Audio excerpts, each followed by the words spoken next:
Special recruitment ড্রাইভে এবার SC এবং এসটি শূন্য পদ পূরণের দাবিতে সরব হয়েছে টিএসএফ।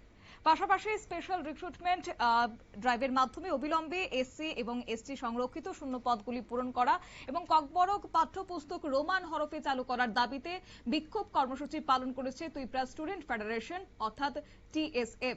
সার্কিট হাউস সংলগ্ন এলাকায় বেলা 11টা থেকে বিকেল 3টে পর্যন্ত 5 ঘন্টা এই বিক্ষোভ কর্মসূচি পালন করা হবে বলে এদিন সাংবাদিকদের মুখোমুখি হয়ে টিএসএফ এর নেতৃত্ব জন দেববর্মা তুলে ধরেছেন। শুনুন ওনার বিস্তারিত বক্তব্য।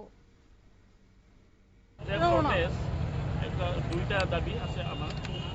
আপনারা সবাই জানেন যে ত্রিপুরা স্টেট গভর্নমেন্টের যেটা ব্যাকলগ রিজার্ভ ভ্যাকেন্সিজ এসসি এসসিরা এটা অপরি প্রচুর ব্যাকলগ আছে। অপরি গভর্নমেন্ট এটা নিয়োগ করার কোনো স্টেপ লইছে না।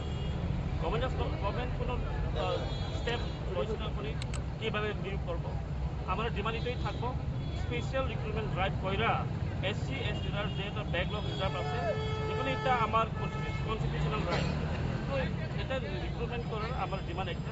আরেকটা আসলো যে ককবরক ভাষা, আমার ককবরক টেক্সট বুক ল্যাঙ্গুয়েজ ককবরকটা রোমান স্ক্রিপ্ট দিয়ে ককবরক টেক্সট বুকটা প্রিন্ট করানোর লাগে, এটা আমার আজকে আমার দাবি। এই দুইটা কয়টা দাবি নিয়ে কতক্ষণের আপনাদের এই ডেমনস্ট্রেশন?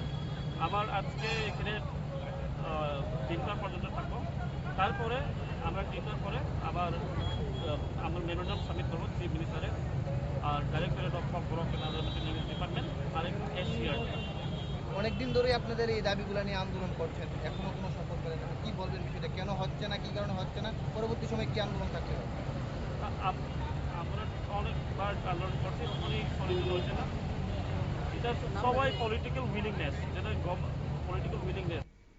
তিনি জানান স্পেশাল রিক্রুটমেন্ট ড্রাইভের মাধ্যমে দ্রুত সেই দাবিগুলি পূরণের এবং পাশাপাশি ককবরক ভাষার পাঠ্যপুস্তকে রোমান হরফ চালু করার দাবি জানিয়েছে সংগঠন। তিনি আরো বলেন, বিক্ষোভ কর্মসূচি শেষে রাজ্যের মুখ্যমন্ত্রী এবং জনকল্যাণ দপ্তরের কাছে তাদের দাবি সনদ তুলে দেওয়া হবে।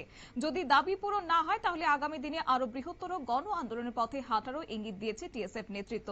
এখন দেখার বিষয় হচ্ছে টিএসএফ এর উত্থাপিত দাবিগুলির বিষয়ে আগামী দিনে কি পদক্ষেপ গ্রহণ করা হয়। তবে এই আন্দোলনের মাধ্যমে জনজাতি ছাত্র সমাজের দীর্ঘদিনের দাবি ফের একবার রাজ্যের রাজনৈতিক এবং প্রশাসনিক মহলে গুরুত্ব সহকারে কিন্তু উঠে এসেছে।